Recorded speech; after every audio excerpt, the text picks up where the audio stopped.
ठीक है, बैक का ध्यान। सुनो बच्चे, ग्रुप 2 में थोड़ा सा अपने ये कर लिया था, ग्रुप 1 पर 2 का साथ रिवाइज हो जाएगा। बेटा हमने पढ़ा था क्या, इनर्शिया पढ़ा था ना, इनर्शिया बेटा। Yes sir. और इनर्शिया के बारे में हम लोग क्या पढ़ चुके हैं, इनर्शिया के बारे में हम एक चीज़ पढ़ चुके हैं कि जो भी आपका इनर्शिया होगा वो किस पे डिपेंड करेगा, बॉडी के मास पे। किस पे डिपेंड करेगा बच्चे, बॉडी के मास पे। किस पे डिपेंड करेगा, बॉडी के मास पे। ठीक है, जितना बॉडी का मास ज़्यादा होगा उसका इनर्शिया उतना ही ज़्यादा, मतलब उस बॉडी को रोकना उतना ही क्या है, मुश्किल है। ठीक है जी। अगर मैं बोलूँ कि एक गाड़ी है वो 5 की स्पीड से मेरी तरफ आ रही है, ठीक है, क्या मैं उसे रोक सकता हूँ? अब वो गाड़ी कुछ भी हो सकती है ना, बाइसिकल है तो रोक सकता हूँ, बाइक है तो रोक सकता हूँ, स्कूटी है तो रोक सकते हैं, कार को थोड़ी सी क्या होगी बेटा, मुश्किल होगी, ट्रक तो मतलब ही नहीं बनता। तो किसका इनर्शिया मैं तोड़ सकता हूँ, ये किस पे डिपेंड करता है, उसके मास। किस पे डिपेंड करता है, उसके मास। ठीक है, कितनी, देखो वैसे वेलोसिटी भी एक फैक्टर आ गया था अपने पास मोमेंटम के केस में, कितनी फोर्स लगाएंगे, बट इनर्शिया जो होता है वो सिर्फ एक चीज पे डिपेंड करता है, वो है मास। भारी बॉडी का इनर्शिया क्या होगा, ज़्यादा, हल्की बॉडी का इनर्शिया क्या होगा, कम। आपको बहुत क्वेश्चन आएंगे, 2 bodies are one having a mass 2m, the other having a mass m, has a velocity v, has a velocity 3v, has this, give ratio of their inertia। तो कुछ नहीं देखना, सिर्फ क्या देखना है बच्चे, मास। क्या आएगा, 2:1। दोबारा बता रहा हूँ, अगर रुकी हुई बॉडी चलने लग जाए तो इसको बोलते हैं इनर्शिया ऑफ रेस्ट, है ना। रुकी हुई बॉडी चली तो बॉडी किस में रहने की कोशिश करेगी, रेस्ट में। किस में, रेस्ट में। बाइक एकदम से चली तो इंसान पीछे गिरेगा due to inertia of rest. खड़ी थी ना बाइक, अब चलती हुई बाइक रुकी तो इंसान गिरेगा due to inertia of motion. Inertia of motion. ठीक है बच्चे, समझ आ गया। हाँ जी सर, आपने कहा सर इनर्शिया से मास ऑफ बॉडी पर, अगर सर कोई सर मास उसका कम है लेकिन स्पीड सर ज़्यादा है, जैसे बुलेट सर, फिर उसका बच्चे इनर्शिया नहीं ज़्यादा होगा, ठीक है, उसको रोकने के लिए फोर्स वगैरह आपको चाहिए, बट उसकी प्रॉपर्टी सेम मोशन में रहने की जो कैपेबिलिटी है उसका एक ही कारण है, वो है उसका मास। जो वो आप कह रहे हो वो फोर्स में काउंट हो जाएगा कि फोर्स के लिए आप कितनी वेलोसिटी या मास लगाते हैं।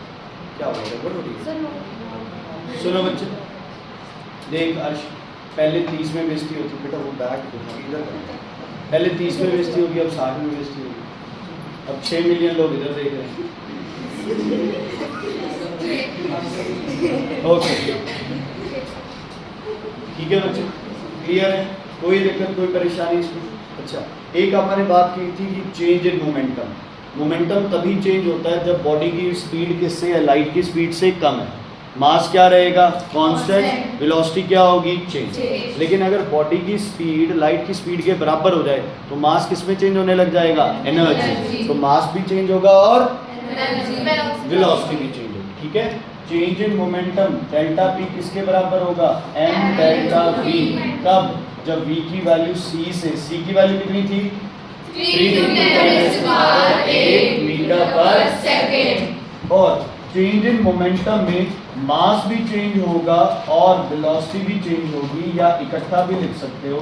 ये कब होगा, जब बॉडी की स्पीड किसके बराबर हो जाए, लाइट की स्पीड के बराबर। ये थ्योरेटिकल है, या फिर ये आप ज़्यादा ही उसको आप कह रहे हो ना कि एक कोई केस बन रहा है। प्रैक्टिकली आपके सारे केसेस ऐसे हैं। सेकेंड लॉ क्या कहता था, याद है कुछ, सेकेंड लॉ कहता था force is directly proportional to rate of change in momentum. Rate of change in momentum, rate of का मतलब क्या, टाइम, और चेंज इन मोमेंटम आपने लिख ही दिया। तो force is directly proportional to rate of change in momentum. Okay, ध्यान से सुनना बच्चे, ग्रुप 2 भी थोड़ा ध्यान देना, उस दिन ये टॉपिक बीच में रह गया था। मान लो बच्चे आप हार्ड फ्लोर पे गिर रहे हो और सॉफ्ट फ्लोर पे गिर रहे हो, है ना। हार्ड फ्लोर पे गिरते ही आप किस में आ जाओगे, रेस्ट में आ जाओगे। ओजस जी, हार्ड फ्लोर पे गिरते ही आप किस में आ जाओगे, रेस्ट में। मतलब तुम्हें टाइम क्या मिला, कम या ज़्यादा, कम। टाइम ऑफ इम्पैक्ट बोलते हैं इसको, क्या बोलते हैं, टाइम ऑफ इम्पैक्ट। जब आप हार्ड फ्लोर पे गिरोगे तो टाइम ऑफ इम्पैक्ट क्या है, बहुत कम। तो सारी की सारी फोर्स अगर टाइम कम लगेगा तो फोर्स क्या होगी, ज्यादा, आपको चोट क्या लगेगी, ज्यादा, है ना। मान लो मैं सॉफ्ट ऑब्जेक्ट पे गिरता हूँ तो पहले मेरी बॉडी क्या जाएगी, ऐसे आराम से नीचे, फिर क्या आएगी ऊपर, ठीक है। जब आप जंप करते हो, है ना, आप ऐसे जंप करो बिना पैरों को मोड़े, ठीक है, क्या होगा बच्चे, दर्द होगा। लेकिन जब आप ऐसे पैरों को मोड़ के जंप करोगे तो दर्द क्या होगा बच्चे, कम। क्यों दर्द कम होगा, टाइम बढ़ गया, है ना। The time of impact has increased and force is inversely proportional to the time of impact. Change in momentum ने क्या लिया, ज्यादा टाइम लिया, ज्यादा टाइम लगाओगे तो फोर्स क्या लगेगी, कम।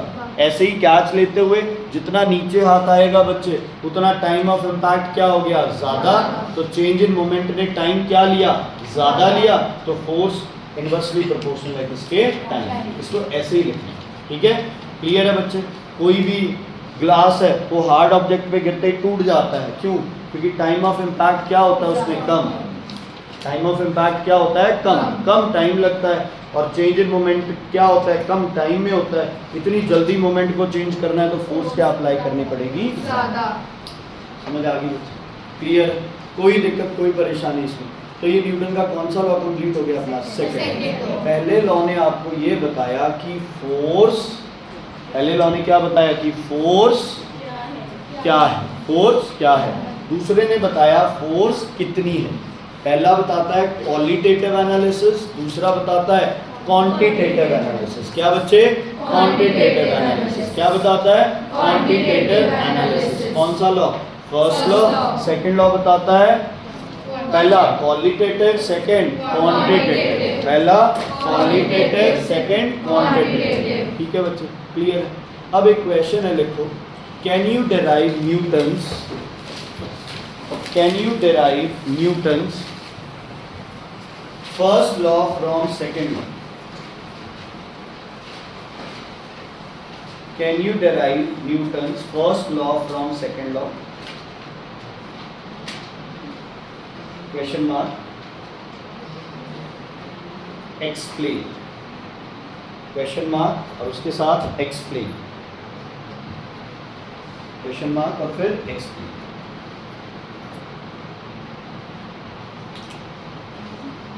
ध्यान से सुनो बच्चे, गर्मी तो नहीं लग रही, ठीक है, कोई बात नहीं, ठीक है बच्चे, क्लियर है। टीचर जो आंसर एक्सपेक्ट करता है ना वही आंसर सही था, ध्यान दे।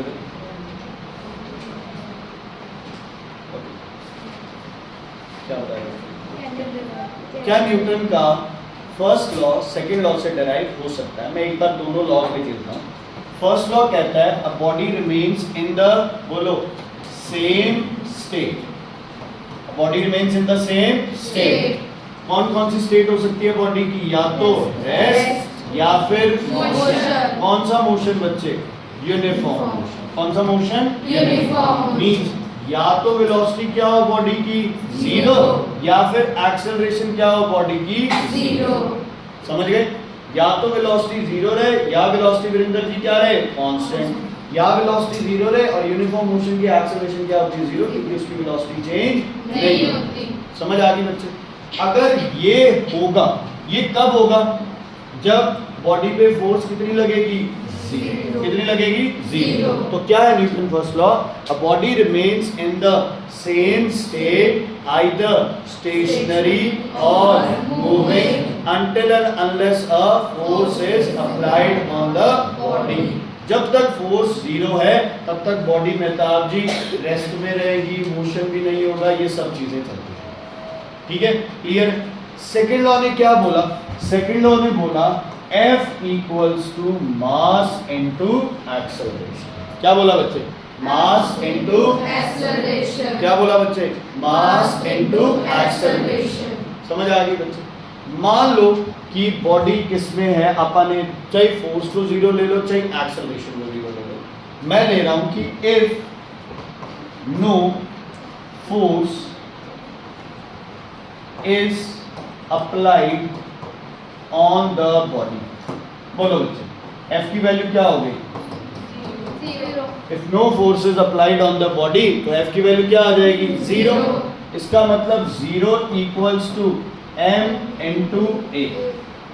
3 केस बनते हैं, या तो m और a दोनों क्या हो 0, या फिर m क्या हो, या फिर a क्या हो 0। तुम्हारे हिसाब से क्या बन सकता है? क्या m 0 हो सकता है? क्या m 0 हो सकता है? बॉडी नहीं है। फिर अगर मास 0 हो गया तो बॉडी फिर है ही नहीं, तो आप क्या लिखोगे?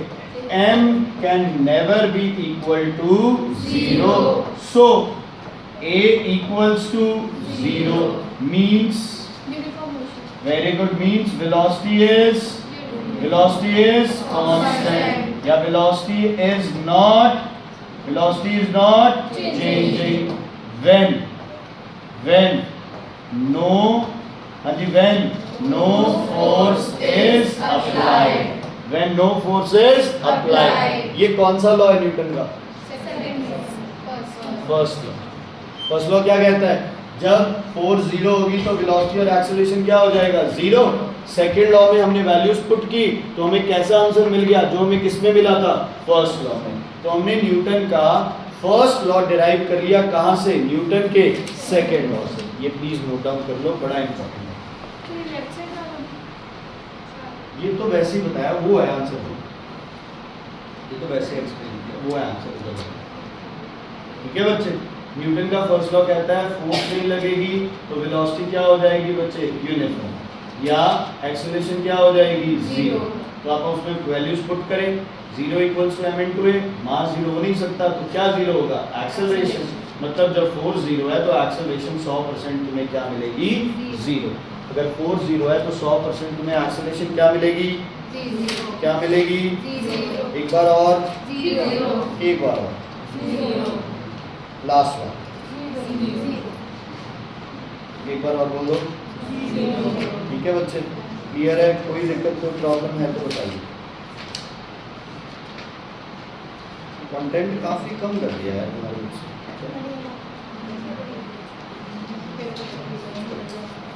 ठीक है, आगे बढ़े हम, आगे बढ़े। ठीक है, बता दो इसे, जल्दी करो बच्चे, जल्दी करो। उस क्वेश्चन का आंसर ही तो है कि F equals to m into a। ये कौन से लॉ के हिसाब से है बच्चे? सेकेंड लॉ के हिसाब से। तो अगर F को 0 करोगे तो 0 equals to m into a आ जाएगा। m 0 हो नहीं सकता तो a 0। तो प्रूव हो गया कि फोर्स नहीं लगेगी तो कोई एक्सेलरेशन नहीं लगेगी। और ये कौन सा लॉ है आपका? ये फर्स्ट लॉ है ना। This is which law? This is your Newton's first law. Akshata ध्यान दो बच्चे, हो गया? अक्षता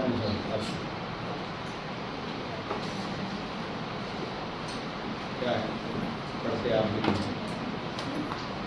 ओके, डन। ईश्वरी क्लियर है? ओके, आगे बढ़े। चलो नेक्स्ट करते हैं हम। F अगर ग्राफ आ जाए force equals to m into a। अच्छा, m हमेशा क्या रहना है? इक्वल टू और कांस्टेंट मिलके कौन सा साइन बना लेते हैं? Directly proportional. अच्छा, क्या आपको लगता है कि फोर्स और एक्सेलरेशन डायरेक्टली प्रोपोर्शनल है? क्या फोर्स ज्यादा लगाएंगे तो एक्सेलरेशन ज्यादा हो जाएगी? क्या फोर्स ज्यादा लगाएंगे वेलोसिटी बढ़ जाएगी? फोर्स ज्यादा लगाएंगे वेलोसिटी कम हो, फोर्स अगर कम कर दोगे वेलोसिटी कम हो जाएगी। फोर्स और एक्सेलरेशन क्या हो गए? Directly proportional. तो F और A का ग्राफ क्या बनेगा बच्चे? है ना, F और A का ग्राफ क्या बनेगा? F और A का ग्राफ क्या बनेगा? स्ट्रेट, है ना। F और A का ग्राफ क्या बनेगा? स्ट्रेट। ठीक है, जैसे जैसे फोर्स बढ़ाओगे एक्सेलरेशन बढ़ेगी, या जैसे जैसे एक्सेलरेशन बढ़ेगी इसका मतलब फोर्स भी क्या है? बढ़ रही है। ठीक है, एक तरफ फोर्स ले लो, एक तरफ एक्सेलरेशन, तुम्हारी मर्जी है। चाहे F और A ऐसे कर लो, चाहे F और A ऐसे कर लो, कोई सर पर ये ऐसे नहीं होता कि जो इनिशियल पहले लिखा वो ही पे है? हाँ, वो ऐसा कुछ नहीं है, ऐसा कुछ नहीं है। चलो मैं तो ऐसे था। वो वर्सेस वाली, जब वर्सेस आ जाता है तब मैं बताता हूँ, वो ऐसे कर लो। ठीक है बेटा, क्लियर है? ओके, बता दूँ इसे? यस। ओके, अब मुझे बताओ, अगर एक्सेलरेशन कांस्टेंट है तो F डायरेक्टली प्रोपोर्शनल किसके हो जाएगा? मास के। जितनी बॉडी भारी उतनी उस पर फोर्स क्या लगानी पड़ेगी? ज्यादा। तो इसका भी ग्राफ क्या बनेगा बच्चे? स्ट्रेट लाइन बना दो। एफ और एम का ग्राफ भी बना दो स्ट्रेट लाइन।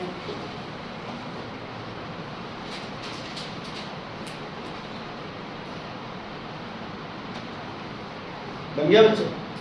चलो, अगर फोर्स कांस्टेंट है, मतलब मैं सेम फोर्स लगा रहा हूं ट्रक पे और उतनी फोर्स, हाँ जी सर इनकी स्लोप क्या होगा? एफ अपॉन ए मास आ जाएगा, वो तो मतलब जो वाई अपॉन एक्स कर लो, कुछ बनता है तो ठीक है, नहीं तो फिर कुछ भी नहीं है, ठीक है। मतलब एक्स पे जो है उसको डिवाइड कर लो जो वाई पे है, ठीक है, जो एक्स पे है उसको डिवाइड कर लो जो वाई पे है, ठीक है, जो भी सॉरी जो वाई पे है उसको डिवाइड कर लो जो एक्स पे है, जो भी है बन रहा है, अगर कोई क्वांटिटी बन रही है तो हो जाएगी, नहीं तो फिर कुछ, ठीक है। हाँ जी बेटा बोलो। अगर बढ़ता हो मास, अभी जैसे बता रहा हूँ मैं, मान लो कि जैसे उतनी फोर्स आप लगा रहे हो ट्रक पे और उतनी फोर्स आप लगा रहे हो बाइसिकल पे, किसकी स्पीड ज़्यादा होगी? बाइसिकल की, है ना। इतनी फोर्स से बाइसिकल तो मूव भी कर जाएगा, हो सकता है ट्रक तो मूव भी ना करे, तो एक्सेलरेशन किसकी ज़्यादा होगी? बाइसिकल की। तो एक चीज़ क्लियर है, अगर दमन जी हम सेम फोर्स लगा रहे हैं, है ना, तो जितना मास कम उतनी एक्सेलरेशन क्या हो जाएगी? ज़्यादा। क्या हो जाएगी? ज़्यादा। तो हम इसमें क्या लिखेंगे बेटा? अगर F कांस्टेंट है तो क्या मैं लिख सकता हूँ? F upon A equals to M, सही है। अगर F कांस्टेंट है तो M और A एक दूसरे के क्या हो गए बच्चे? Inversely proportional. क्या हो गए? Inversely proportional. और एक्चुअल में थोड़ा सा इसमें झंझट है, क्या मैं ये कह सकता हूं, acceleration is inversely proportional to mass if force is constant. मैं मास को एक्सेलरेशन के इनवर्सली प्रोपोर्शनल क्यों नहीं लिख सकता? मास तो है ना, बॉडी का मास नहीं चेंज होगा एक्सेलरेशन की वजह से, बट क्या चेंज हो जाएगा? एक्सेलरेशन चेंज हो जाएगी, किसकी वजह से? मास। ध्यान से सुन लो बच्चे, बॉडी का मास चेंज नहीं होगा ड्यू टू एक्सेलरेशन। ऐसे नहीं है कि कोई बॉडी 10 की स्पीड से चल रही है, 20 हो गई तो मास चेंज हो गया, नहीं। लेकिन हाँ, अगर मास चेंज हो रहा है तो एक्सेलरेशन क्या हो सकती है? चेंज हो सकती है। तो ये हो गया आपके पास, क्या लिखोगे बच्चे? हाँ जी, A क्या M, जैसे जैसे मास बढ़ेगा एक्सेलरेशन क्या हो जाएगी? कम। जैसे जैसे मास बढ़ेगा वैसे वैसे एक्सेलरेशन क्या हो जाएगी? कम। ठीक है बेटा, प्लीज इसको M inversely proportional to 1 upon A मत करना, क्या करना? A inversely proportional to 1 upon. बात एक ही है ना, फर्क नहीं है, बट बोलने का वे अलग हो जाता है। आप मास को क्या कर लेते हैं? चेंज कर लेते हैं, जो नहीं। ये तुम्हारी बुक में नहीं है, तो अगर टीचर कराएंगे तो ठीक है, शायद इनमें चेंजेस करा दें, यहाँ कहते हैं M लेना, यहाँ A लेना, जो भी है वो चलो आप मान लेते हैं। ये तो लिखते हैं 1 अपॉन M लिखते तो फिर डायरेक्टली प्रोपोर्शनल होगा, M की इनवर्सली है ना, जैसे P और B वाला था। समझ आ गया? ठीक है, आगे बढ़े बच्चे। ठीक, चलो, न्यूटन ने एक तीसरा लॉ दिया। न्यूटन ने कैसे लॉ दिया? न्यूटन ने जाके दीवार में सिर मारा, न्यूटन को भी चोट लगी। अच्छा, एक वो था ना बच्चे, 1 न्यूटन इक्वल्स टू, एक न्यूटन के पीछे कितनी डाइनें होंगी? दोबारा बोलो, एक न्यूटन के पीछे कितनी डाइनें होंगी? एक न्यूटन के पीछे कितनी डाइनें होंगी? लाखों। कितनी डाइनें? लाखों डाइनें होंगी। तो कितना बन गया बच्चे? 10 रेज़ टू पावर 5 टाइम। याद रखना ये, और इसकी डेरिवेशन इंपॉर्टेंट है। आज तुझे बड़ा प्यार आ रहा है हमने बेटा, निगाह ही नहीं तोड़ रहा उससे। बेटा कल ये टी शर्ट और लोअर मुझे भी ला देना है सर, मैं भी पहन के मुझे ही देखता रहे, मैं खुश हूँ। हाँ जी, इधर देखो बेटा सारे। न्यूटन ने दीवार में जाके सिर मारा, न्यूटन के चोट लगी, न्यूटन ने दीवार को रिस्पॉन्सिबल बताया, बट न्यूटन की जो एक वाइफ थी, है ना, लाख में से, उसने बोला कि नहीं तेरी गलती है, तूने दीवार में सिर मारा। न्यूटन कहता मैंने तो दीवार में सिर मारा है, दीवार ने मुझे क्यों चोट पहुंचाई? ठीक है, तो ये कन्वर्सेशन हमारे लिए बड़ी ही फिजूल लगती है, क्योंकि हमें लगता है ऑब्वियसली दीवार हार्ड है, उसमें जाके सर मारोगे तो चोट आपको लगेगी, लेकिन सोचने वाली बात है दीवार फोर्स क्यों लगा रही है। फिर न्यूटन ने सोचा मैं क्या करूं, मैं अपनी घर की छत से कूद जाऊं, तो न्यूटन ने छलांग लगाने के लिए फोर्स कहाँ लगाई, नीचे, है ना, फोर्स कहाँ लगाई, नीचे। जितनी नीचे फोर्स लगाई उतनी फोर्स से बॉडी क्या गई, ऊपर। न्यूटन फिर घबरा गया, कहता नहीं मैं तो पानी में छलांग मार के और वहाँ मरूंगा। किनारे पे छलांग मारी, पानी इतना इतना था, बोट ली, है ना, बोट लेके, और कहता मैं बिल्कुल समुद्र के बीच में जाता हूँ, बोट लेके ऐसे चलाने लगा, बोट किनारे आ जाए। न्यूटन को आगे जाना था, है ना, बोट कहाँ आ गई बच्चे, किनारे।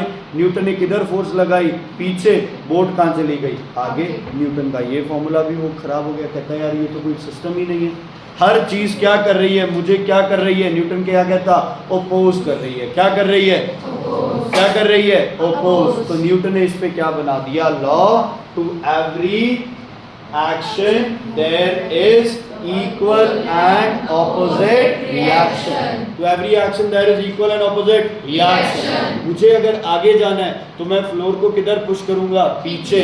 मुझे ऊपर जाना है तो फ्लोर को किधर पुश करूंगा, नीचे। किधर पुश करूंगा, नीचे। ठीक है, हैमर को नेल पे मारो, जितनी फोर्स नेल पे लग रही है उतनी फोर्स किस पे लग रही है, हैमर पे।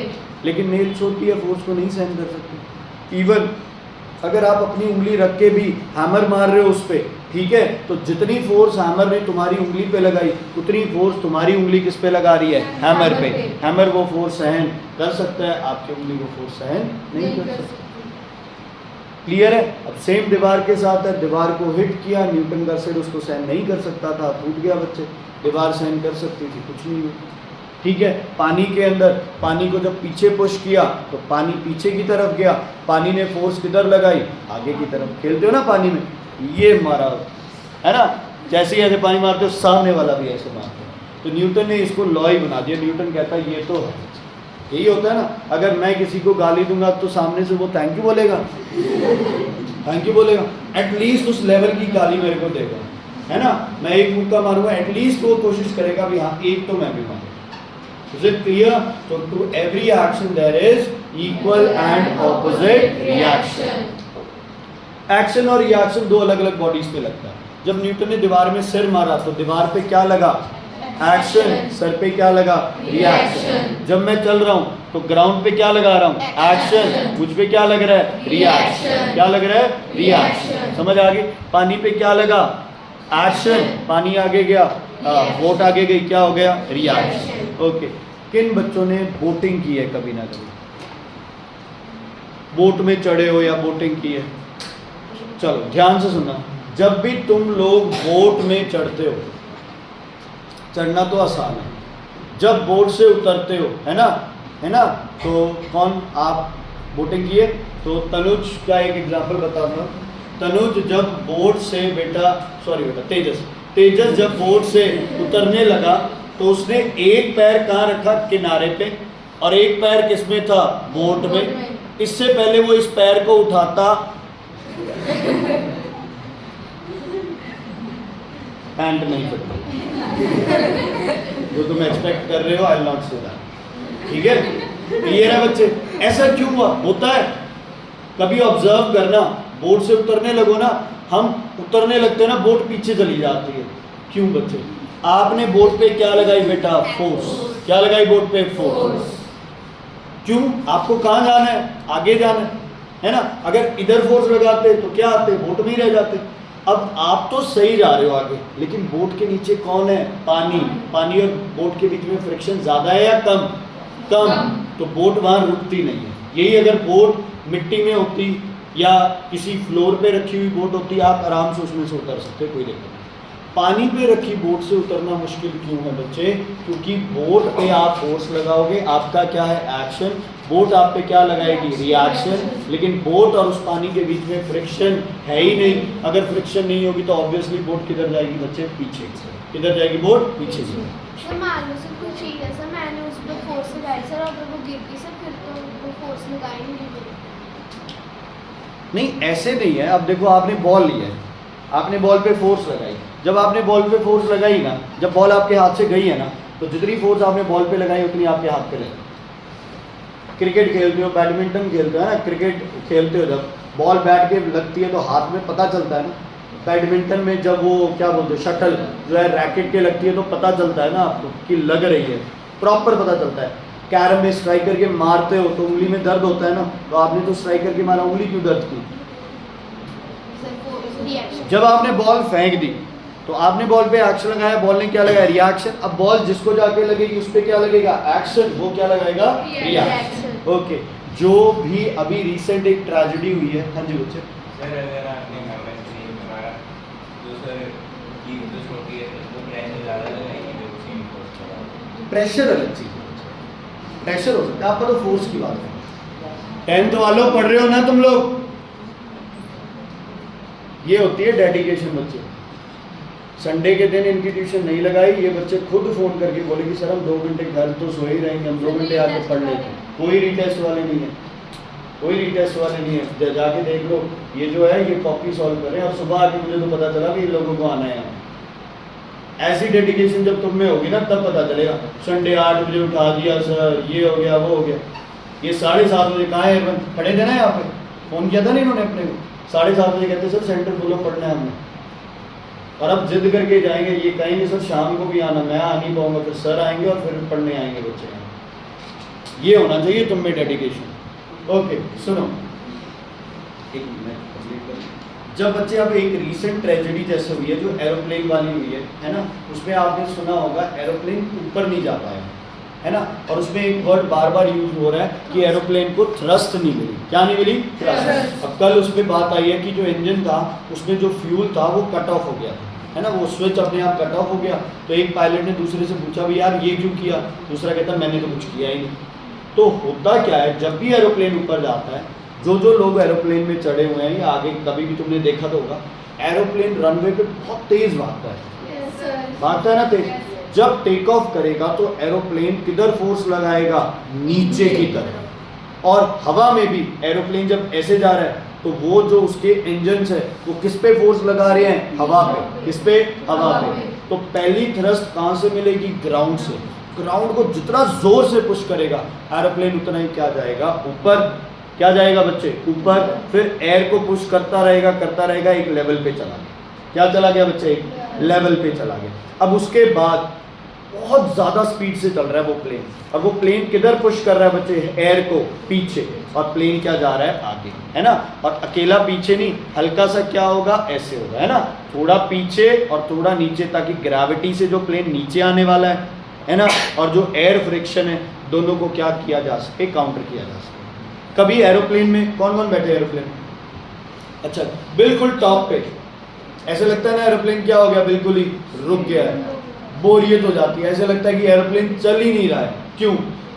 क्योंकि उसका जो स्पीड है वो क्या हो जाती है बच्चे? यूनिफॉर्म। अगर फोर्स नहीं लग रही है तो ऐसी लगती है बॉडी जैसी है बॉडी वैसी ही, ठीक है।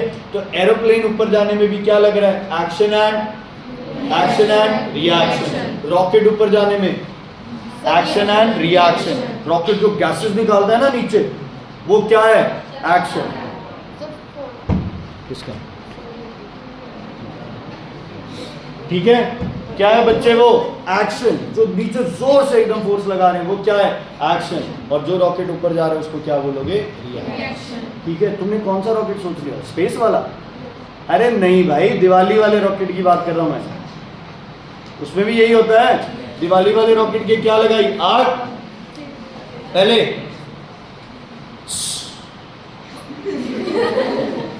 था, है ना। क्या होता है? कहां लग रही है फोर्स? कहां लगा रहा है वो फोर्स? नीचे। जा कहां रहा है? नीचे क्या लग रहा है?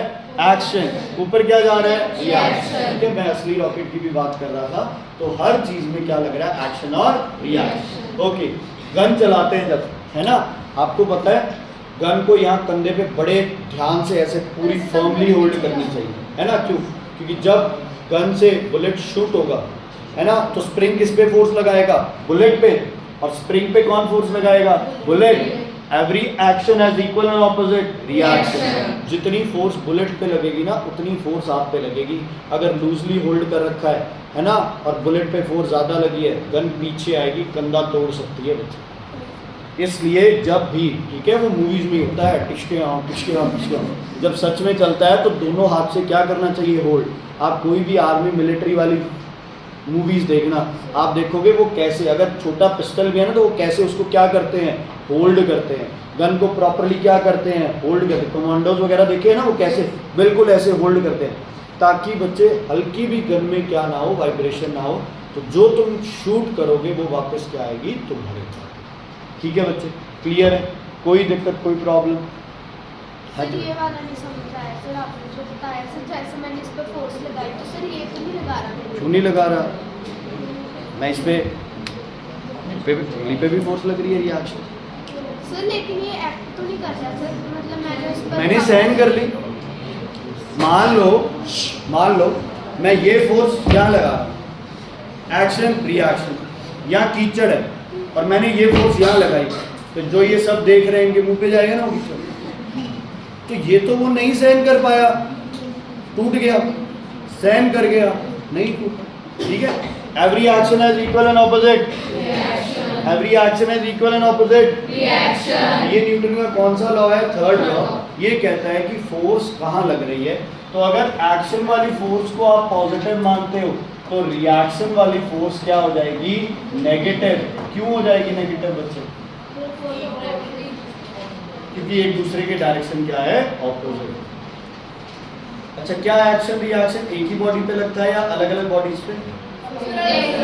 अलग पे। एक क्या लगाएगा, एक्शन, दूसरे में क्या लगेगा, रिएक्शन। ठीक है, मुझे हितांशु ने एक बॉल की और मैंने उस बॉल पे 6 मार दिया, तो जब बॉल और बैट का कांटेक्ट आया, मुझे पता तेरे दिमाग में ये चला बैट पकड़ना भी आता तुझे। ठीक है, तो क्या हुआ, जब उस पे 6 लगा, जब बॉल बैट के टच हुई तो बॉल ने बैट पे क्या लगाया, बॉल ने बैट पे क्या लगाया, एक्शन फोर्स, और बैट पे क्या लगा, बॉल ने लगाया एक्शन, बॉल पे क्या लगा, रिएक्शन। चाहे मैं ये कह दूं कि मेरे बैट ने बॉल पे क्या लगाया, एक्शन, और बॉल ने बैट पे क्या लगाया, रिएक्शन, कुछ भी हो।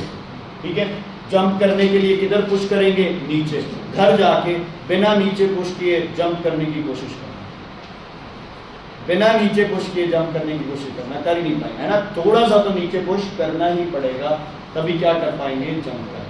तो every action has equal and opposite reaction. देखो हम कितने ज़्यादा आलसी हैं, हम अपना वजन खुद नहीं उठा सकते, हम बिना धरती की हेल्प लिए ऊपर उठ ही नहीं सकते। क्यों नहीं ऊपर उठ सकते बच्चे, क्यों नहीं? धरती अपने को अट्रैक्ट कर रही है, तो हम क्या करेंगे, अर्थ की तरफ ही क्या करते हैं, पुश करते हैं। तो अब अर्थ को क्या लगाना पड़ेगा, रिएक्शन। क्या लगाना पड़ेगा, रिएक्शन। तो हम उसको क्या कर लेते हैं, अपने लिए यूज कर लेते हैं। देखो मुझे आगे चलना है, मेरा पैर, बॉडी, ठीक है, इसमें इतना ज़्यादा वजन है, ठीक है, कि मैं आगे नहीं चल सकता, मैं आगे नहीं चल सकता। तो मैंने एक और मेथड कर लिया, मैं अपने वजन को कैसे यूज कर रहा हूँ, धरती को क्या करूँ, मैं जोर से फोर्स क्या लगाऊं, फोर्स। जैसे मैंने धरती पे जोर से फोर्स लगाया, अर्थ ने ऑटोमेटिकली कौन सी फोर्स लगानी है, रिएक्शन। रिएक्शन किस डायरेक्शन में लगेगा, ऑपोजिट। मेरा काम हो गया ना, मैं क्या कर रहा हूँ, किसी चीज को उठाना आसान है या गिराना आसान है, गिराना। तो हमने पैर को क्या किया, गिरा दिया, और अपने आप अर्थ ने अपने को क्या किया, कुछ करने की जरूरत ही नहीं। स्विमिंग सबको आती है, स्विमिंग मेथड तो बताया है, क्या करना है, पानी में ट्राई करते हैं ना हर कोई, जब भी आप नहर स्विमिंग पूल में जाते हैं, जिसको स्विमिंग आती नहीं वो भी ऐसे पूरा, है ना, ऐसे करता है। तो पानी किधर पुश करना है अपन ने, पीछे, पैरों को कहाँ मारना है, नीचे। तो पानी आगे, पीछे पुश किया, बॉडी कहाँ जाएगी, आगे, नीचे हिट किया, बॉडी कहाँ जाएगी, ऊपर। Every action has equal and opposite reaction. ठीक है जी, स्विमिंग पूल में गिरना है, ठीक है, तो पूरी बॉडी ऐसे पानी पे लैंड करनी चाहिए या सिर्फ ऐसे सर के बल जाना चाहिए? ये सही मेथड है स्विमिंग पूल में जाने का, या ये सही मेथड है, ये वाला ना। क्यों, क्योंकि यहाँ पूरी बॉडी क्या लगा रही है, नीचे की तरफ, बोलो, एक्शन। तो पानी भी क्या लगाएगा, रिएक्शन। इतना दर्द होगा ना, चीखें निकल जाएंगी बच्चे, इतनी जोर से लगोगे पानी के ऊपर। और सिर्फ सर जा रहा है तो सिर्फ इतना पार्ट क्या लगा रहा है, फोर्स, वो प्रेशर वाला कंसेप्ट का रहेगा ना, इतना पार्ट क्या लगा रहा है, फोर्स, तो ऑपोजिट फोर्स भी क्या लगेगी, सिर्फ यहाँ, और यहाँ तो अपन इतना सारा है ना खा रखे हैं सिर पे, सिर अपना बहुत मजबूत है, कोई चक्कर वाली बात नहीं। ठीक है बच्चे, क्लियर है? सर अगर हम सर लेग्स पे से सीधे लेग्स के जाए और भी बढ़िया, सीधा ऐसे जाओ, कैसे लगा? ओके सुनो, ऐसे तो मैं आप गलत भी बोल गया था। हाँ जी। सुनो समझिए, ध्यान देना, ये था न्यूटन का कौन सा लॉ, सेकंड। अब कुछ आपके कंसेप्ट्स जो मैं आपको क्लियर कराना चाहता हूँ बच्चे, धरती अर्थ को लेके और बॉडी को लेके कुछ कंसेप्ट्स है बच्चे जो हमें हमेशा क्या रखने हैं, दिमाग में रखने ही रखने हैं, नहीं तो सब गड़बड़ हो जाएगा। ठीक है? अच्छा, अगर हम दो मासेस को कंसीडर करते हैं, अगर एक मास है मेरे पास 1 kg और एक मास है मेरे पास 10 kg, बेटा ध्यान से मुझे बताओ अर्थ की तरफ कौन सा मास जल्दी आएगा, 10 वाला या 1 वाला? प्रैक्टिकली बताओ। सर दोनों से सेम स्पीड जितनी होएगी सर एवरी सेकंड सर उसका मास ज़्यादा तो फोर्स ज़्यादा लगेगा। अर्थ हर चीज को सेम स्पीड से नीचे लेके आती है बच्चे, उस स्पीड का हर एक्सेलरेशन से सॉरी हर सेकंड इनकी स्पीड कितनी बढ़ेगी, 9.8 मीटर पर सेकंड। ठीक है जी? तो धरती की तरफ बच्चे आपके पास क्या है, अगर दो चीज़ें वैक्यूम में चल रही है, कहाँ चल रही है बच्चे, वैक्यूम में चल रही है, तो हम कंसीडर कर सकते हैं। अगर वैक्यूम की बात नहीं कर रहे हैं बच्चे, फिर चीज़ें क्या हो जाएंगी, डिफरेंट। तो धरती अपनी तरफ हर चीज़ को किस स्पीड से खींच रही है, 9.8 मीटर पर सेकेंड। लेकिन अब बात एक और आ जाती है, यहाँ तो क्या है, एयर का फ्रिक्शन है, तो एयर के फ्रिक्शन को जो हल्के मासेस होंगे वो उतना क्या नहीं कर पाएंगे बच्चे, ओवरकम नहीं कर पाएंगे, भारी बॉडी उसको क्या कर पाएगी, ओवरकम कर पाएगी। तो हर चीज़ धरती की तरफ कितनी एक्सेलरेशन ड्यू टू ग्रेविटी से आ रही है, 9.8 मीटर पर सेकेंड। ठीक है, 9.8 मीटर पर सेकेंड स्क्वायर, हर सेकेंड स्पीड कितनी बढ़ रही है, 9.8। ठीक है, अब आपने किया force is directly proportional to mass if acceleration is constant, if acceleration is constant, तो इस पे अर्थ फोर्स क्या लगाएगी बच्चे, कुछ इसकी फोर्स क्या होगी बच्चे, ज़्यादा, और इस पे फोर्स क्या लगानी पड़ेगी बच्चे, कम। सही हो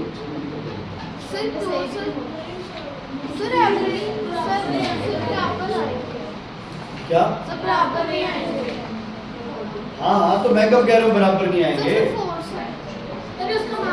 एक आपको बाइसिकल को 10 की स्पीड से चलाना है और आपको ट्रक को 10 की स्पीड से चलाना है, किसमें फोर्स ज़्यादा लगाओगे? ट्रक को 10 की स्पीड से चलाना है और एक साइकिल को 10 की स्पीड से चलाना है, किसमें फोर्स ज़्यादा लगेगी? वैसे ही ट्रक को 10 की स्पीड से चलाना, क्या छोड़ो, हिला के दिखा दो, वही बहुत बड़ी बात है बच्चे। और बाइसिकल तो बहुत जल्दी क्या कर सकती है, मूव कर सकती है। समझ आ गई ना? तो अगर एक्सेलरेशन क्या है, कांस्टेंट, अगर आने वाला टाइम क्या है, कांस्टेंट, अगर वेलोसिटी इंक्रीज क्या हो रही है, कांस्टेंट, तो बच्चे जितना मास ज़्यादा होगा उस पे अर्थ की ग्रेविटी की फोर्स उतनी ही क्या लगेगी, ज़्यादा। भारी बॉडी है यार, क्यों आएगी धरती की तरफ? तभी आएगी ना जब उसको फोर्स क्या लगाओगे आप, ज्यादा। तो अगर कोई भारी चीज है उस पर फोर्स क्या लगाओ, ज्यादा। टेबल टेनिस बॉल है ना, हल्का सा फोर्स लगाओ चली जाती है। कॉस्को बॉल ले लो, फोर्स थोड़ी सी क्या करनी पड़ेगी, ज्यादा। लेदर बॉल ले लो, तो टेबल टेनिस रैकेट से लेदर बॉल से आप खेल सकते हो, मतलब ही नहीं बनता, क्योंकि फोर्स क्या लगानी पड़ेगी, ज्यादा। वो आप उस रैकेट से लगा ही नहीं सकते, उसके लिए क्या चाहिए आपको, बैट चाहिए। क्या चाहिए आपको, बैट चाहिए। समझ आ गई? Is it clear? तो दोबारा सुन लो, धरती की तरफ जो चीजें आ रही है उनकी एक्सेलरेशन सबकी है 9.8 मीटर पर सेकेंड स्क्वायर। हर सेकेंड स्पीड बढ़ रही है 9.8 मीटर पर सेकेंड से। भारी चीज पे फोर्स क्या लगेगी, ज्यादा। हल्की चीज पे फोर्स क्या लगेगी, कम, ताकि बच्चे ये क्या आ जाए, सेम स्पीड से सेम एक्सेलरेशन इनकी होती रहे। मैं फिर भी कह रहा हूँ अगर आप एयर फ्रिक्शन कंसीडर कर रहे हो बच्चे तो वैल्यूज क्या होगी, अलग अलग होगी। जैसे फेदर और बॉल दोनों सेम टाइम पे नहीं आएंगे बच्चे। क्यों नहीं आएंगे सेम टाइम पे? क्योंकि एयर फ्रिक्शन लगेगा, वो अलग चीज है। समझ आ गई बच्चे? तो जो फोर्स अर्थ लगा रही है नीचे की डायरेक्शन में, उस फोर्स को आप क्या बोलोगे बच्चे? क्या बोलोगे फोर्स को? ठीक है। तो अगर मेरा फोर्स है वो वेट बन गया है, और फोर्स का फॉर्मूला क्या होता है बच्चे? m इंटू ए। जब बॉडी ऊपर या नीचे आ रही है तो ए क्या बन जाता है ना? जब बॉडी ए ऊपर और नीचे आती है, ए की जगह कौन सा लेटर लिख सकते हैं? जी। क्या लिख सकते हैं? जी। क्या लिख सकते हैं? जी। तो अगर फोर्स को बोलना है वेट, तो वेट हो जाएगा मास इनटू जी। मास इनटू जी। मास क्या रहना है हमेशा? सॉरी, जी क्या रहना है हमेशा? कांस्टेंट। ठीक है। तो मान लो अगर कोई बॉडी है 1 kg की, तो 1 इंटू 9.8, वेट क्या आ गया? 9.8। वेट क्या है? What is weight? तो वेट का यूनिट न्यूटन। ठीक है। अगर बॉडी है 10 किलो की, तो 10 इंटू 9.8, वेट कितना आ गया? 98 न्यूटन। मेरा वेट है बेटा 80 kg। मान लो मैं जी को 10 ले लेता हूँ, तो मेरा मास है 80 kg, तो मेरा वेट कितना हो गया? 800। मास और वेट में समझ आया? Mass is the amount of matter, always has a unit kg. Mass is the amount of matter, always has a unit kg. Mass cannot be zero. Mass cannot be zero. Mass is always constant. मैं यहाँ अपना मास कर लूँ, मैं अपना मास poles पे जाके करूँ, मैं अपना मास इक्वेटर पे करूँ, अमेरिका जाके करूँ, चाहे समुद्र में नीचे जाके अपना मास कैलकुलेट करूँ, हर जगह मास की वैल्यू क्या रहेगी? सेम। अच्छा, अब आते हैं वेट पे। Weight is force of gravity. What is weight? Force of gravity. What is the unit of weight? Newton. What is the unit of weight? Newton. Can weight be zero? Yes. अगर कहीं पे g की वैल्यू क्या हो जाए? 0, तो wait भी क्या हो जाएगा? 0। g की वैल्यू 0 कहाँ होगी? धरती के बिल्कुल सेंटर। कहाँ पे बच्चे? धरती के बिल्कुल सेंटर में। वो किया ना आपने, कोर ऑफ अर्थ। क्रस्ट पहले आएगा, फिर कोर आएगा। कोर के बिल्कुल सेंटर में किसी भी चीज का वेट क्या हो जाएगा? 0, क्योंकि जी क्या होती है? 0। स्पेस में चले जाओ कहीं पे, अगर वहां पे जी की वैल्यू 0 हो जाए तो वेट क्या हो जाएगा? 0। मून पे जी की वैल्यू कितनी है पता है? 1.67। तो मून पे मेरा वेट जो 80 आ रहा है ना, 1.6 को मैं मान लो 2 मान लेता हूँ अप्रोक्सीमेशन, तो 80 इंटू 2, मेरा वेट मून पे सिर्फ 160 न्यूटन रह गया। जुपिटर पे, सैटर्न पे मेरा वेट क्या हो जाएगा? ज्यादा हो जाएगा, क्योंकि वहां की ग्रेविटी क्या हो जाएगी बच्चे? ज्यादा हो जाएगी। बात समझ आ गई? दोबारा, बॉडी ऊपर से नीचे आ रही है सेम एक्सेलरेशन से 9.8 मीटर पर सेकेंड स्क्वायर। 9.8 मीटर पर सेकेंड स्क्वायर। ठीक है। जितना मास ज्यादा उतनी फोर्स क्या लगेगी उस पे? ज्यादा। Acceleration due to gravity constant है, फोर्स ऑफ ग्रेविटी कांस्टेंट नहीं है। जितना भारी मास उतनी फोर्स ऑफ ग्रेविटी क्या लग रही है? ज्यादा। उतनी फोर्स ऑफ ग्रेविटी क्या लग रही है? ज्यादा। समझ आ गई बच्चे? क्लियर है? कोई दिक्कत, कोई प्रॉब्लम? मास और वेट समझ आ गया? मास अमाउंट ऑफ मैटर है। मास को किससे मेजर किया जाता है? बीम बैलेंस, फिजिकल बैलेंस से। ठीक है। बीम बैलेंस मतलब अगर कभी आपने सब्जी लेने गए हो, इलेक्ट्रॉनिक वाला नहीं है ना, एक तरफ वो किलो 2 किलो वजन रखता है, दूसरी साइड सब्जी करता है, दोनों ऐसे बराबर हो जाते हैं, उसको बोलते हैं फिजिकल बैलेंस और बीम बैलेंस। क्या बोलते हैं उसे? फिजिकल बैलेंस और बीम बैलेंस। शिरोमणि अकाली दल का जो साइन है बच्चे, है ना, दोनों तरफ क्या है? तकड़ी है ना, वो भी क्या है बेटा? वो भी क्या है? Beam balance. वो भी क्या है? Beam balance. दो चीजों को आप क्या कर रहे हो? कंपेयर कर रहे हो। और जो वो एक स्प्रिंग वाला है जिसपे टांग के चीज़ें मेजर होती है, या जो इलेक्ट्रॉनिक मशीन है वो हो गई, या फिर जो गोल वाला है जिसपे टांग के चीज़ें ऐसे ली जाएगी, ये सब कौन से हैं बच्चे? इनको बोलते हैं स्प्रिंग बैलेंस। क्या बोलते हैं? स्प्रिंग बैलेंस आपको क्या बताता है? वेट। क्या बताता है? बोलो, स्प्रिंग बैलेंस क्या बताता है? वेट। स्प्रिंग बैलेंस क्या बताता है? वेट। और बीम बैलेंस क्या बताता है? Mass. Mass can be zero? No. Weight can be zero? Yes. When g is zero. समझ आ गई? क्लियर? कोई दिक्कत, कोई प्रॉब्लम इसमें? कोई प्रॉब्लम, कोई दिक्कत नहीं। सर वैक्यूम में सर इनकी सारी की स्पीड सेम नहीं बच्चे, देखो, हाँ वैक्यूम में से। ओके, अब आगे बढ़ते हैं। आप इस मास और इस वाले फैक्टर पे ही जाते हैं। अच्छा, हम लोग, प्रोटॉन का मास होता है 1.6 × 10⁻⁻24 ग्राम्स, है ना? 27, हाँ 24 kg में करना है 27। हम बार बार ये लिखने की बजाय हम क्या लिख देते हैं? AMU। क्या लिख देते हैं? AMU। क्या लिख देते हैं यहाँ पर? AMU, ताकि ये वैल्यू बार बार ना लिखनी पड़े। ध्यान से सुनना, इधर देखो बच्चे, ध्यान से सुनना। अब मेरा मास था 80 kg और मुझ पे ग्रेविटी लग रही है 9.8, तो मेरा जो वेट होगा 80 × 9.8, तो लगभग, शायद मैं गलत हूँ, बट मेरे अंदाजे से कितना हो जाएगा? बोलो बच्चे। हाँ जी, 790 92 तो नहीं आएगा। 784 आएगा। 784 क्या आ जाएगा बच्चे? कंफ्यूजन हुई ना? कैलकुलेशन हुई है ना? कितने तो ऐसे जिनको 80 का टेबल भी नहीं आता होगा, 9.8 का टेबल भी नहीं आता होगा, है ना? तो मुसीबत आ जाएगी। 8 का आता है, 8 का आता है ना? 8 9.8 से आता है। ठीक है? क्लियर है बच्चे? डन? तो एक सौखा काम कर दिया किसने? न्यूटन ने। किसने? न्यूटन ने कह दिया कि 9.8 न्यूटन को क्या मान लिया जाए? 1 kgf। kgf मतलब किलोग्राम फोर्स। kgf मतलब किलोग्राम फोर्स। क्या बच्चे? Kilogram force. समझ आ गई? क्लियर है बच्चे? 9.8 को क्या मान लिया जाए? 1 kgf। तो अपन यहाँ पे 9.8 की जगह क्या लिख सकते हैं? 1 kgf। तो कितना वजन बन गया मेरा? 80 kgf। 80 kgf। कितना वजन बन गया बच्चे मेरा? 80 kgf। समझ आ गई? तो मास का यूनिट क्या हो गया? kg। वेट का क्या हो गया? kgf। क्या हो गया वेट का यूनिट? बोलो, क्या हो गया वेट का यूनिट? kgf। मतलब अगर मैं बोलूं कि अमृतपाल का मास है 40 kg, वेट बताओ कितना होगा? 40 kgf। ये ऐसा यूनिट नहीं है, ये इसको कौन सा यूनिट बोलते हैं? Gravitational unit of force. क्या बोलते हैं? Gravitational unit of force. So what is gravitational unit of force? kgf। Gravitational unit of force kgf। Gravitational unit of force kgf।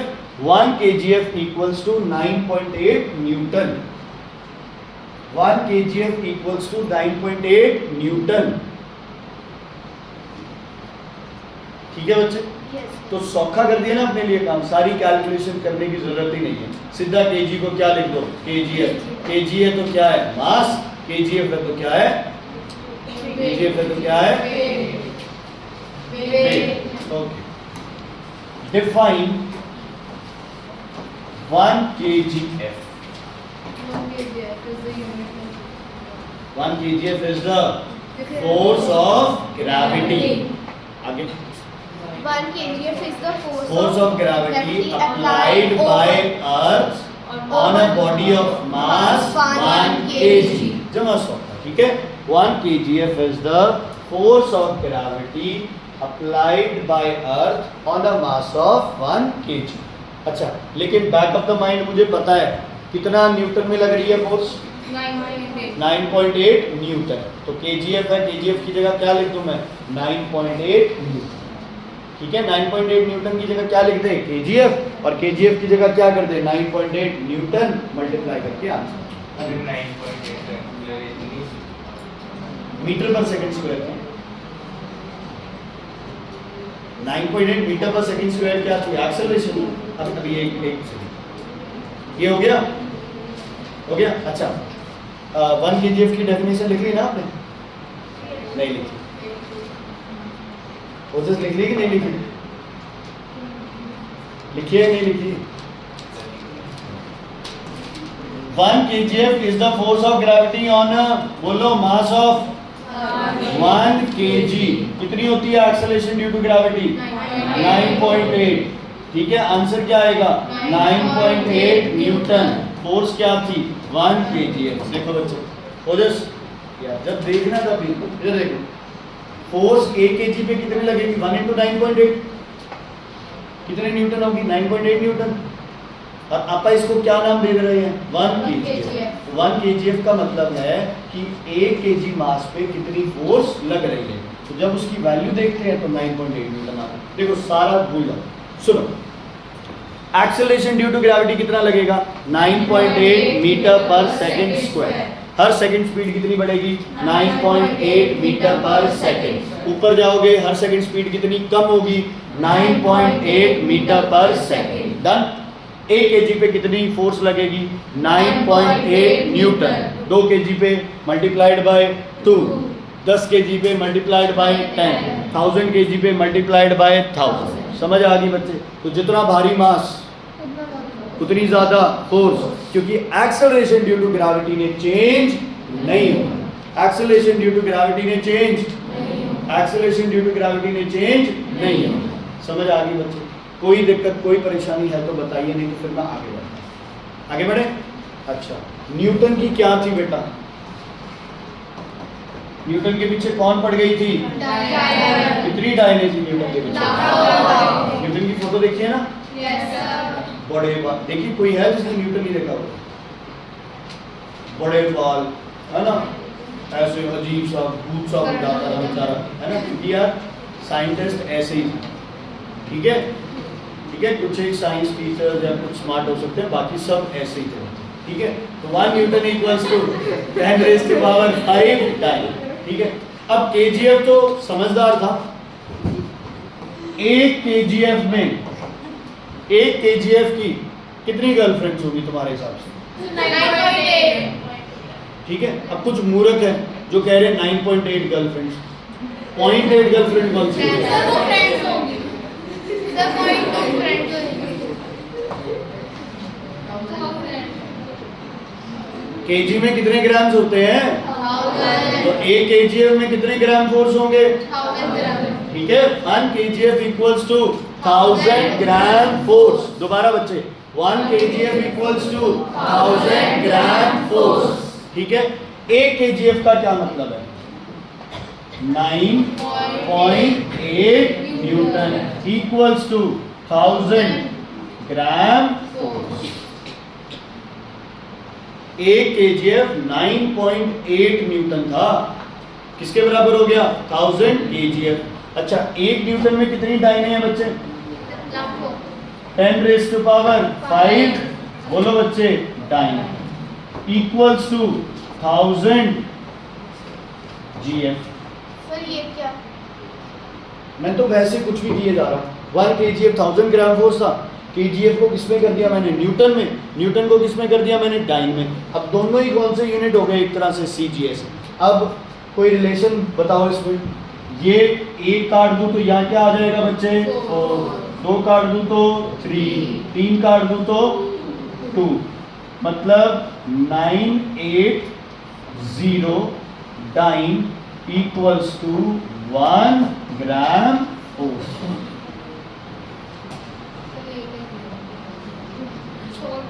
Solve कर दिया? नहीं समझ आया?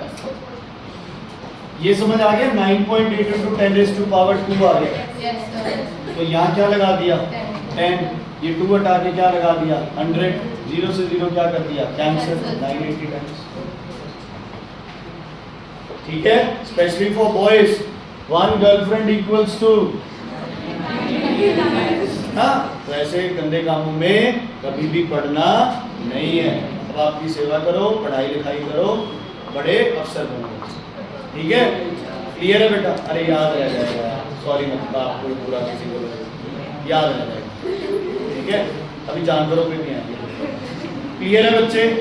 कई बार क्वेश्चन आता है, give the relation between, give a relation between SI and gravitational unit of force तो 1 kgf equals to 9.8 Newton. कभी आ जाता है question between, give a relation between CGS unit of force and gram force, तो 1 gram force equals to 980 डायन। Clear? अच्छा, अगर kgf को dine में करना हो, ये भी कर सकते हो, 9.8 इंटू क्या हो जाएगा 10⁵ वो तो जैसे मर्जी चेंज कर।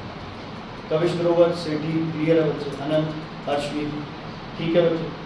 ठीक है, देखो आज इसीलिए क्लास लगाई कि छोटी छोटी चीज़ें हैं जो कि मिस हो जाती हैं यार, है ना? तो आज अपने पास आराम से टाइम आपा उन छोटी चीज़ों को कवर करें, दिमाग के अंदर बिल्कुल क्रिस्टल क्लियर कर लो कि हर चीज़ पे एक्सेलरेशन ड्यू टू ग्रेविटी 9.8 लग रही है ना? और जितनी फोर्स ज़्यादा हो जाएगी उतना क्या हो जाएगा, है ना? जैसे 1 न्यूटन फोर्स आप तब मानोगे जब 1 kg मास पे एक्सेलरेशन कितनी लग रही है 1। अगर एक्सेलरेशन 9.8 हो गई तो फोर्स भी क्या होगी 9.8 न्यूटन। जितना मास बढ़ेगा फोर्स क्या होती रहेगी ज़्यादा। तो धरती अपने आप हर चीज़ को क्या कर रही है बच्चे, बैलेंस। अपने आप हर चीज़ को क्या कर रही है, बैलेंस। अपने आप अपनी फोर्स को कम ज़्यादा कर रही है उस बॉडी के ऊपर, ताकि लास्ट में फोर्स क्या लगे, बराबर। अब बात करते हैं कि ये फोर्स किन दो चीज़ों के बीच में लगती है, जब दोनों के अंदर क्या होना ज़रूरी है, मास। तुम्हें पता है हम लोग भी एक दूसरे को अट्रैक्ट कर रहे हैं with the force of gravity. पता चल रहा है अपने को? ना मैं आपकी तरफ आ रहा ना आप मेरी तरफ आ रहे, क्यों? क्योंकि ये फोर्स क्या लग रही है, बहुत ही कम। क्या लग रही है, बहुत ही कम। बट गलती से अगर मेरा हाथ, ठीक है बच्चे, तो ध्यान से सुनना, जो ग्रेविटेशनल फोर्स होती है, क्या होती है, gravitational force, it is proportional to product of 2 masses. मान लो कोई मास कैपिटल एम है, एक मास स्मॉल एम है, तो 2 मास का जो मल्टीप्लिकेशन होगा ये किसके बराबर होगा, force of gravity, directly proportional. ठीक है, अब कंसीडर कर लेते हैं इस कमरे में सबसे हैवी बॉडीज बच्चे, मेरा वेट 80 kg, कोई बच्चा जिसका वेट ज़्यादा हो बेटा 70, किसी का 70 kg, ओजस का वेट है 70, ओजस से ज़्यादा कोई, हर्ष प्रबुद्ध कितना बच्चा, चलो 70 kg ओजस, नीड दैट ओजस। ध्यान से सुनना, तो हमारे ऊपर जो हम एक दूसरे पे फोर्स लगा रहे हैं, मैं अगर एक्शन लगा रहा हूँ तो वो क्या लगाएगा, रिएक्शन। वो अगर एक्शन लगाएगा तो मैं क्या लगा रहा हूँ, रिएक्शन। तो मतलब हमारी जो फोर्स होगी वो 80 × 70 के बराबर होगी, मतलब डायरेक्टली प्रोपोर्शनल होगी 5, 6, 0, 0।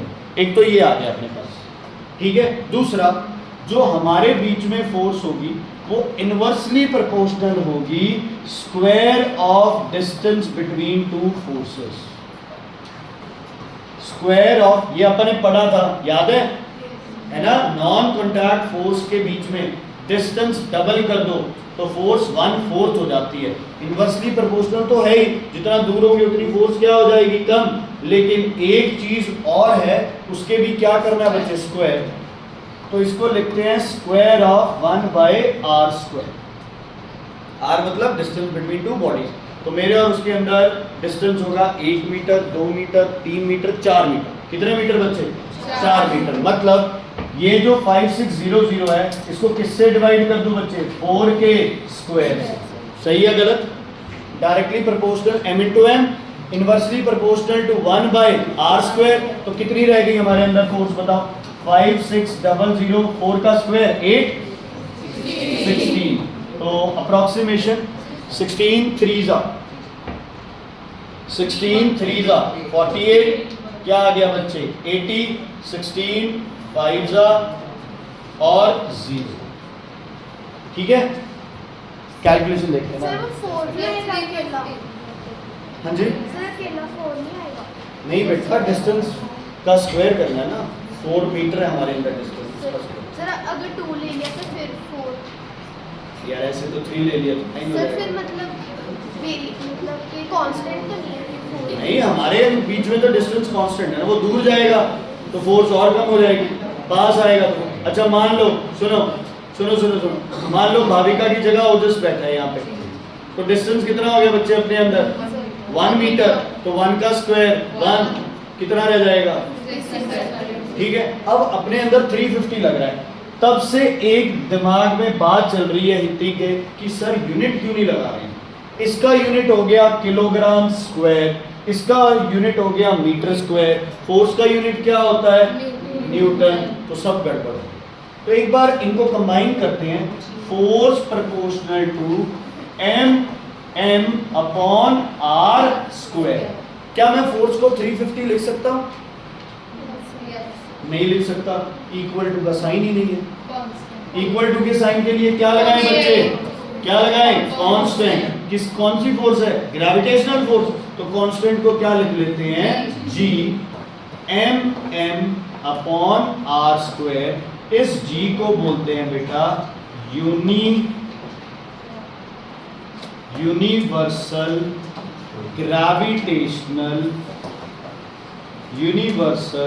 Gravitational constant. लिख लो, very very important, universal gravitational constant. अब सारी कहानी पलट जाएगी। हम दोनों के बीच में कोई फोर्स नहीं है बच्चे, मैं अभी प्रूव करूंगा। ठीक है, इसकी वैल्यू लिख लो, 6.67 इंटू 10⁻⁻11। अलग अलग मासेस पे अलग अलग फोर्स कैलकुलेट की गई और एक्सपेरिमेंटली ये पाया गया कि इसकी वैल्यू क्या आ गई? 6.67 इंटू 10⁻⁻11। क्या पाया गया बच्चे? 6.67। देखो जितने भी कॉन्स्टेंट्स हैं इनकी वैल्यू अज्यूम्ड है, कैलकुलेटेड है, ये याद करनी पड़ेगी। ठीक है बच्चे, क्लियर? ठीक, अब आते हैं, हाँ जी, कैपिटल जी की। स्मॉल जी की कितनी होगी? 9.8। कैपिटल जी क्या है? Universal gravitational constant. स्मॉल जी क्या है? एक्सेलरेशन, अगर एक्सेलरेशन ड्यू टू ग्रेविटी। समझ आ गया बच्चा? क्लियर? इसके यूनिट मुझे याद नहीं है बच्चे, मैंने आज क्रैम की ना चीज़ें, उसमें ये यूनिट नहीं याद कर पाया। ठीक है, तुम हेल्प कर देना अगर बाद में हो तो। चलो भाई, ओजस और मेरे पे दोबारा आते हैं। फोर्स कितनी होगी? बोलो भाई। मेरा मास 80, फॉर्मूला तुम्हारे पास है। ओजस का मास 70 अपॉन हमारे बीच का डिस्टेंस 4 मीटर, 4 का हो गया स्क्वायर, मल्टीप्लाइड बाय जी। सही है गलत? मल्टीप्लाइड बाय जी। ठीक है, ये आंसर कितना आया था अपने पास? 350 मल्टीप्लाइड बाय 6.67 इंटू 10⁻⁻11। ठीक है, थोड़ा सा कैलकुलेटर की हेल्प ले लेते हैं आप। सिटी साहब करो, 350 इंटू 6.67, कितना आंसर आ गया बच्चे? 2334.5 डिवाइडेड बाय 10⁻11। माइनस पे है ना, 10⁻11। मुझे मम्मी नहीं दिलाती है ये वॉच, किसी की वॉच है तो मैं छीन सकता हूँ, ध्यान रखना। ठीक है, मल्टीप्लाइड डिवाइड किससे करें बच्चे?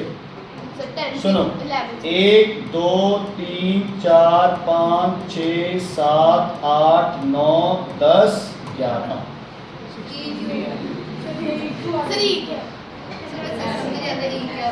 चलो 11 नहीं 9 ही कर लेते हैं, है ना। 1 0 आप अपनी तरफ से लगा लेंगे तो क्या आंसर आएगा बच्चे?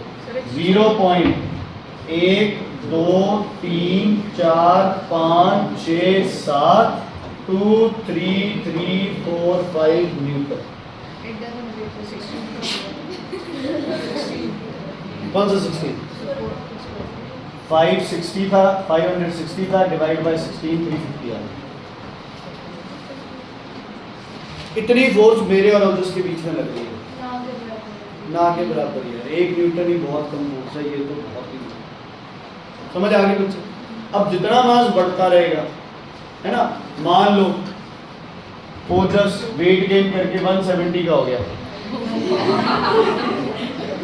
मैं 800 हो गया। सुनो, डिवाइड किससे करना है? 10⁻11 से। किससे डिवाइड करना है बच्चे? 10⁻11 से। तो वेट का मल्टीप्लिकेशन एटलीस्ट कितना आना चाहिए? 10⁻11।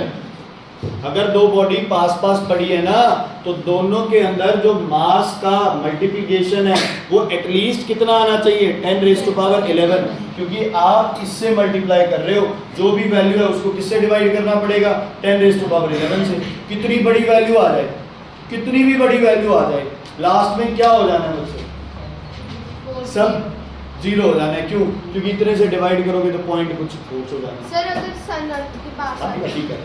अब क्या अपने अंदर कोई फोर्स है बच्चे? है, लेकिन वो फोर्स क्या है? नेग्लिजिबल। तो ना मैं आपको अट्रैक्ट कर रहा हूँ, ना आप मुझे अट्रैक्ट कर रहे हो, ना हम पंखे को कुर्सी को, कोई अट्रैक्शन है तो सही, लेकिन नहीं कर पा रहे बिकॉज फोर्स क्या है? इतनी कम है जिससे कोई फर्क नहीं है ना। अब आस्था के मुंह पे मक्खी बैठ जाए तो ज़्यादा फर्क नहीं पड़ेगा, लेकिन चांटा पड़ जाए तो बहुत फर्क पड़ जाएगा, पड़ जाएगा ना बच्चे। ये फर्क क्यों पड़ेगा? क्योंकि चांटे की फोर्स क्या लगेगी? ज़्यादा।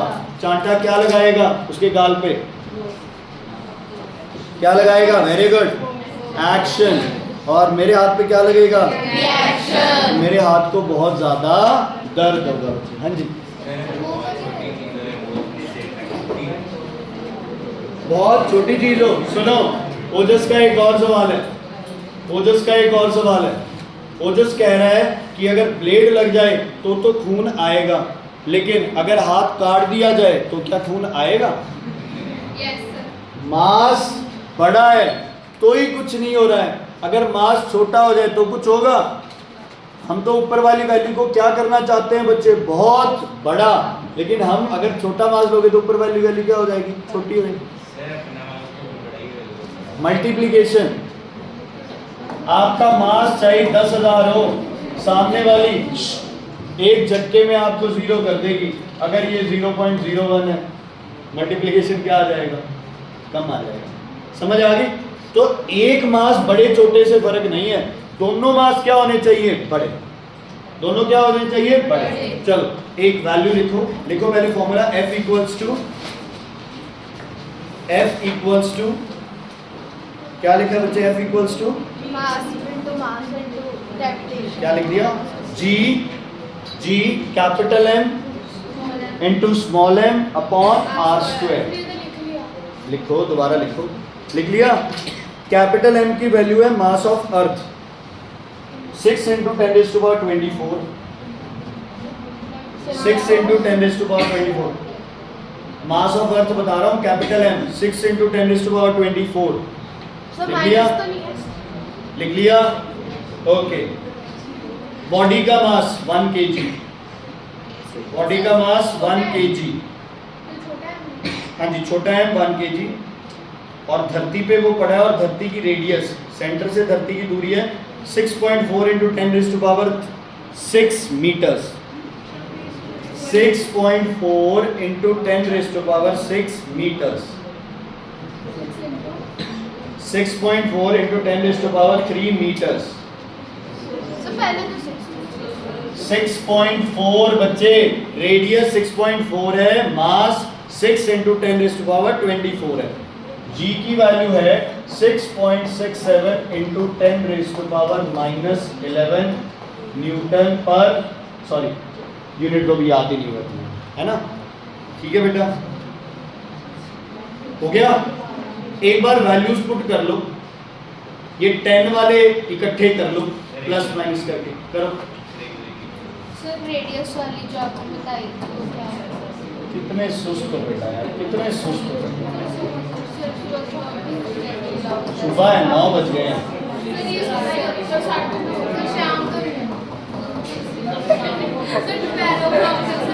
सर सुबह करो, वैल्यूज पुट करके 10 वाले सही कर दो बस, कोई कैलकुलेशन ज़्यादा नहीं करनी, सिर्फ 10 वाली चीज़ें सही कर दो। सर वेट सर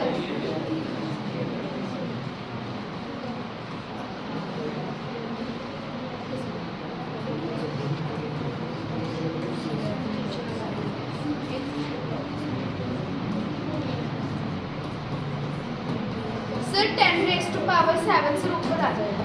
ऊपर 10 रेज़ टू पावर 7 आ रहा है, यस चेक कर लेते हैं। चुप सर नो सर मैंने स्क्वायर यार, 1 मिनट भाई, चुप कर जा। अपना अपना करो यार तुम लोग। डिवाइड बाय 6.4 का स्क्वायर मल्टीप्लाइड बाय 6.67, ये तो अलग हो गया इनटू 24 और 11 कितने बच गए 13, 6 का स्क्वायर 12, तो ऊपर आ गया 10 रेज़ टू पावर 13, नीचे आ गया 10 रेज़ टू पावर 12, तो आ गया 6 into 6, वेरी गुड, मल्टीप्लाई होता है मैडम ये। सर एक्सपोनेंट से किए एक्सपोनेंट्स नहीं किए तुमने, फिर स्क्वायर होता सर है। अभी चैप्टर कितना हो गया, कोई बच्चा जिसका ये ना आया। अच्छा तुम इतना तामझाम कर रहे हो मूर्खों, है ना, तुम्हें पता नहीं 1 kg मास पे कितनी फोर्स लगेगी, 9.8 कितनी लगेगी, किससे मल्टीप्लाई करो इसको, किससे 9.8 से, सीधा आंसर आ रहा था 9.8 न्यूटन। इतना तामझाम करने की क्या जरूरत थी, अकल तो है ही नहीं। सर क्या अब 1 kg पे कितनी फोर्स लगती है, 1 into 9.8, 2 पे 2 into 9.8, 3 पे 3 into 9.8, यही है। ये अर्थ है, ये बॉडी है, ये उसकी रेडियस है, ये जी है, इतना सब कुछ किया, अगर इसका 9.8 आंसर ना आया तो चेक करें, कर लेते हैं चेक, क्या बड़ी बात है, बोलो 6 into 6.67 डिवाइडेड बाय 6.4, सर वहाँ पे 6.67 आएगा।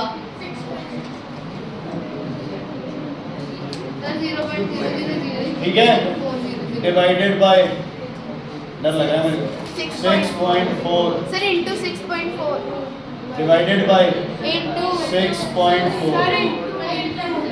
अरे वो कैलकुलेटर यूज करना आता है कि यस सर, सर यही आएगा। क्या आंसर आ गया 9.7, सॉरी क्या आंसर आया, इसका आंसर क्या आया बोलो 0.977 मल्टीप्लाइड बाय 10, क्या आंसर आ गया 9.77 अप्रोक्सीमेटली इक्वल टू 9.8। शुक्र है,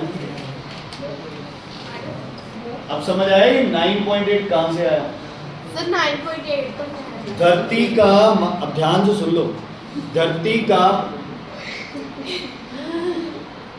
अर्थ का मास जो भी है उसको मल्टीप्लाई करो बॉडी के मास से, डिवाइड करो अर्थ की रेडियस से, मल्टीप्लाई करो ग्रेविटेशनल कांस्टेंट से, है ना, इस फॉर्मूले से जो आंसर आएगा वही उस फॉर्मूले से आंसर। सर इसलिए सर 9.8 ठीक है, क्लियर है। एक और कैलकुलेशन, F इक्वल्स टू, बोलो बच्चे, capital G capital M small m by r square. वो आगे नहीं चलने वाली, 10 के 10.25 भी हो सकते, कोई बड़ी बात नहीं। शक्तिमान देखना 10 बजे 10 मिनट पढ़ो। सुनो बच्चे, हर्षवीर, फॉर्मूला क्या होता है F का बच्चे, m इंटू a, धरती की बात कर रहे हैं तो m into g equals to capital G capital M small m by r square. बेटा यहाँ धरती का मास लेते हैं या बॉडी का मास, धरती का, बॉडी का, बॉडी का, किसका मास, बॉडी का, m से m, तो स्मॉल g कितना आ गया, capital G capital M by r square. Vaibhav, Vinayak, क्या आंसर आना चाहिए इसका, G की वैल्यू क्या आनी चाहिए 9.8। चेक करें, चेक करें, G की वैल्यू कितनी है बेटा 6.67 into 10 raise to power -11 into earth का मास बोलना अभी लिखा तुमने 6.4 into 10 raise to power 24 upon धरती की radius 6 into 10 raise to power 6 metres. इसका क्या करना पड़ेगा, स्क्वायर।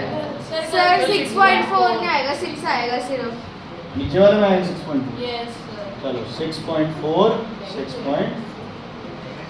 क्लियर है बेटा, 10 वाले एक साथ कर लें, 24 और 11 13, 6 और 6 12, ऊपर क्या रह गया बच्चे 10।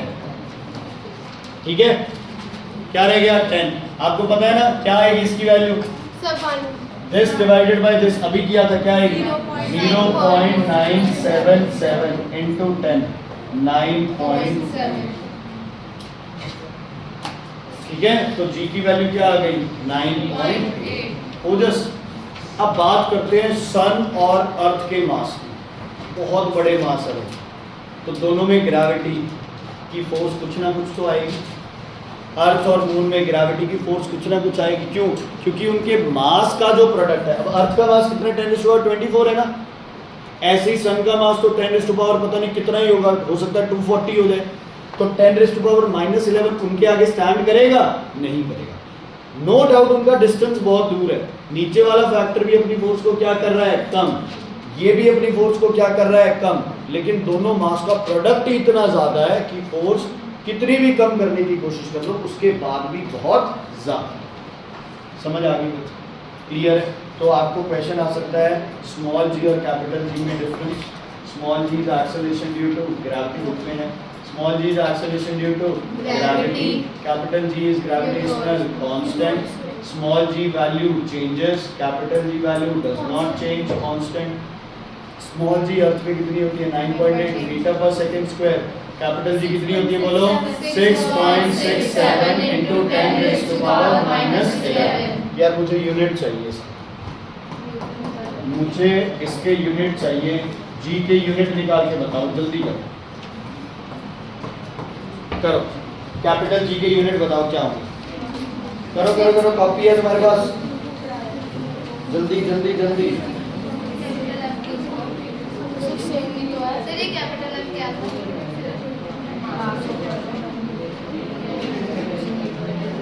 ये मास पर का यूनिट क्या है? सर न्यूटन के आगे यूनिट। मीटर। चुप कर। अब जो अकल है ना, तो करो। सर बाकियों के यूनिट पता है तुम्हें, डालो बाकियों के यूनिट। फोर्स का यूनिट न्यूटन, जी का यूनिट पता नहीं, मास का यूनिट केजी, दूसरे मास का यूनिट केजी, डिस्टेंस का यूनिट मीटर और मीटर का स्क्वायर। ये ऊपर मल्टीप्लाई न्यूटन मीटर स्क्वायर पर केजी स्क्वायर इक्वल्स टू जी। अच्छा, इसकी वैल्यू भी लिखी दो साथ में 6.67 into 10⁻⁻11। 100% एक नंबर का MCQ आना है इसको, 100% 100%। जी की वैल्यू और उसके यूनिट, यूनिट पे तो आता ही आता है क्वेश्चन, ध्यान रखना। फॉर्मूला याद रहेगा तो अगर यूनिट नहीं, फॉर्मूला याद रहेगा तो अगर यूनिट याद भी नहीं होगा तो डिराइव कर सकते हैं, कोई बड़ी बात नहीं। हर्ष, शिवांश, काव्या जी, फ्रेंड्स क्लियर बेटा? जयंत, नाय, दिगम क्लियर बेटा? जयंत अब खींच दे मीटर पढ़ने वाला है ना। बीमार वगैरह कुछ है, बीमार होते हो तो भी हौसला रखो और पढ़ाई करो। हाँ जी, ऐसे लिखना है सर। कंप्लीटेड तो कंप्लीट क्लियर है बच्चों? कोई दिक्कत कोई प्रॉब्लम, कोई दिक्कत कोई प्रॉब्लम है तो बताइए। नहीं डन?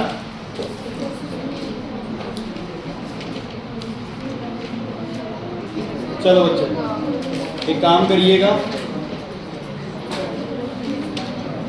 कल एक तो आपका सेल और टिश्यू, हाँ सेल और टिश्यू का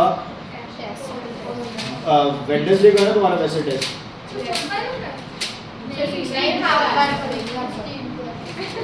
16 को है सर वेडनेसडे। चलो एक काम, ये पकड़ सर मेरी है तो फोटो स्टेट देना बाय वाली।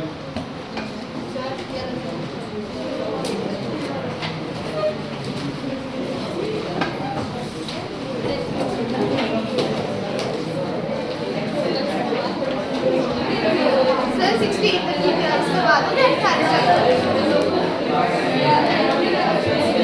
Listen everyone, listen everyone.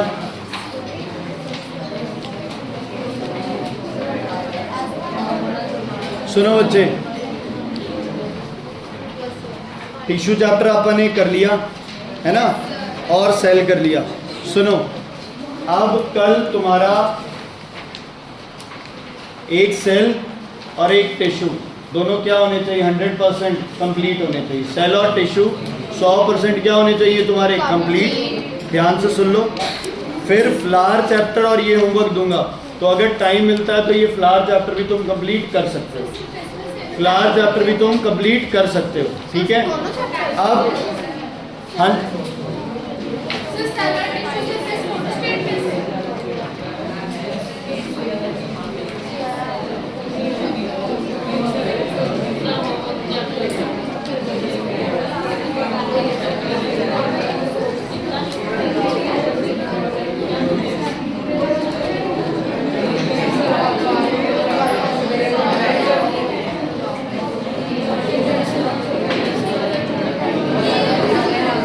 इधर देखो सारे, देखो सेल और टिश्यू दो चैप्टर अपने बढ़िया तरीके से यहाँ कर लिए रिवाइज, ठीक है। कल हो जाएगा अपना फ्लावर। बाई चांस अगर एक आधे दिन अपने को टेस्ट 17 को करना पड़ा तो वो भी कोई इश्यू नहीं है, बट तुम अपनी तैयारी रखो। संडे है तुम्हारे पास, तो फ्लावर चैप्टर इजी है बच्चे, उस चैप्टर को रिवाइज करके करने की कोशिश करो। थर्ड ए, थर्ड बी ये आप पहले ही आप मार्क कर चुके हो। थर्ड सी थोड़ा सा काम है, 5-7 क्वेश्चन है। थर्ड डी मार्किंग वाला काम कर लो, और उसके न्यूमेरिकल है 8-10 न्यूमेरिकल है, ये न्यूमेरिकल भी सॉल्व कर रहे हैं। समझ आ गई क्या क्या काम है? सेल और टिश्यू तुम्हारे ये नोट्स वाले में कंप्लीट होना चाहिए।